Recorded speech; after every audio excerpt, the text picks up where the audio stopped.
প্রথম বিষয়টা হচ্ছে যে রোহিঙ্গা নিয়ে 1,80,000 রোহিঙ্গাকে তারা বলেছে যে they are fit to return to their homeland. এই জায়গাটা ওরা আমাদেরকে যখন বিমস্টেক সম্মেলনটা হলো তখন মায়ানমারের যিনি ফরেন মিনিস্টার তিনি আমাদের ন্যাশনাল সিকিউরিটি অ্যাডভাইজারকে জানিয়েছেন। তো সেটা একটা খুবই খুবই ভালো সংবাদ, কিন্তু এখনও রোহিঙ্গারা ওইখানে যাওয়ার মতো অবস্থা হয়েছে কিনা সেটা আমরা এখনও শিওর না, বিকজ আপনি জানেন যে ওইখানে একটা সিভিল ওয়ার চলছে। আরাকান আর্মির সাথে মায়ানমার মিলিটারির এক ধরনের ক্ল্যাশ চলছে, এবং ক্ল্যাশের ফলে রোহিঙ্গা জনগোষ্ঠী যারা ওইখানে আছেন তারা অনেকেই অনিরাপদ হয়ে গিয়েছেন। আর এই অবস্থায় সত্যিকার অর্থে মানে ওদেরকে মানে পাঠানোটা, এটা তো কেউই ইন্টারন্যাশনালি এটাকে সেফ মনে করবে না।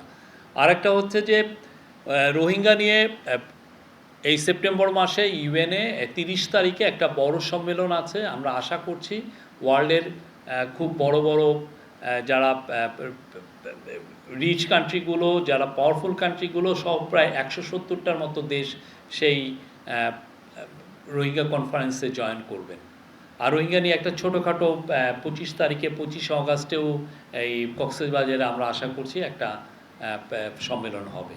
তো রোহিঙ্গা নিয়ে আমাদের গভর্নমেন্টের যথেষ্ট ফোকাস আছে। আমরা চাই রোহিঙ্গারা যাতে তাদের বাসস্থানে পিসফুলি রিটার্ন করতে পারেন ভলান্টারিলি। আওয়ামী লীগের অফিস, আওয়ামী লীগ আপনি জানেন একটা তাদের কার্যক্রম ব্যান করা হয়েছে বাংলাদেশে। তারা বাইরে কি করছে আমাদের অবশ্যই আমরা মনিটরিং করছি। তারা যদি বাংলাদেশে বাইরের থেকে এমন কোনো অ্যাক্টিভিটিস করে যে আমাদের এখানে ইনস্টেবিলিটি ক্রিয়েট করতে চায়, অবশ্যই আমরা এটা মনিটর করছি, আমরা দেখছি। আমরা এই বিষয়ে আরও কংক্রিট ইনফরমেশন আমাদের গ্যাদার হলে আমরা আপনাদেরকে জানাতে পারবো।